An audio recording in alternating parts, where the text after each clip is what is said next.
based on a request from the state governments of Maharashtra, Goa, and Karnataka, on 6th August, the headquarters Western Naval Command, based at Mumbai, pressed into immediate action.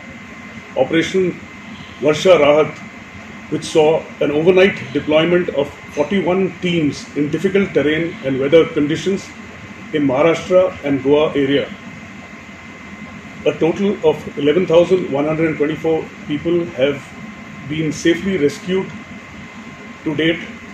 Additionally, teams were also deployed in the Karnataka area and about 3,115 people were rescued there.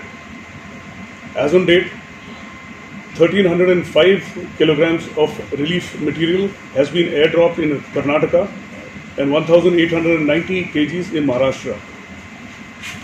This material has helped over 5,000 flood affected people.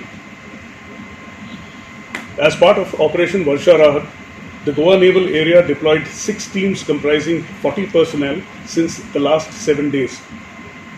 These included 3 officers and 23 divers who were airlifted to Kolhapur in adverse weather conditions, and 12 divers were deployed in North Goa at Mapsa and Pernem.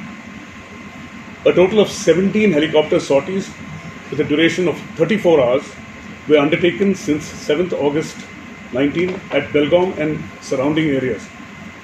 A total of 2,517 people were rescued by teams ex-Goa Naval Area, out of which 138 marooned people were rescued by the Advanced Light Helicopter ex-INS Hansa. Further, 7 sorties were undertaken by Dornier aircraft to support the relief operations. Indian Naval teams from Goa were deployed at North Goa, Mapsa, Pernem, Karnali and Narela, Kolhapur, in the villages of Narsobawadi, Bobanal, Bhairewadi, Bastawad, Orwad, Rajapur and Rajapur Wadi. And Shiroli. In addition, helicopter sorties were flown at Belgaum and most recently at Hampi, where 45 stranded tourists were rescued from an island. In this area, I would say, in the recent past, we've never faced something this severe. But worst ever, I wouldn't be able to. It is the first time ever in Goa Naval Area where we have had this requirement to support rescue operations for human assistance and disaster relief. At least in the last 30 years? Yes. I would not be able to comment before that. It was a big area for Maharashtra, Karnataka and Goa. What was of significance was that the Indian naval teams reacted with very swiftness. The news only came late evening of 6th of August, and by 7th early morning everybody was already in place. And the other thing is that the roads were totally inaccessible. The villages around Kolhapur were inaccessible. So we were fortunate that the airport was at the Kolhapur airport is at a higher ground, so we could use that airfield.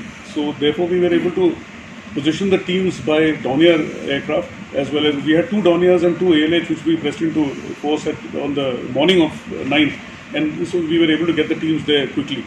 And soon after that, much larger teams came from Mumbai as well. That's it. By 11 o'clock on 7th itself, the operations had started. And now it has been almost 7 days non-stop, and the personnel who have gone there are working from late early mornings when the first light happens till late in the night non-stop.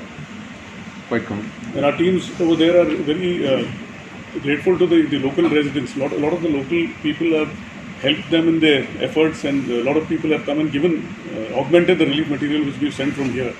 The challenge is always of weather, so flying in adverse weather conditions, and it's very difficult to access the places where the people have to be rescued. Like there are a lot of high tension wires and all that. So thanks to the expertise of the pilots, they were able to rescue the people first on buildings. So even in the future, whenever we face a situation like this, we'll have to tackle the challenges of terrain and weather. So that will always be there, because along with the floods, the weather is always going to be bad. So that's going to be a big challenge.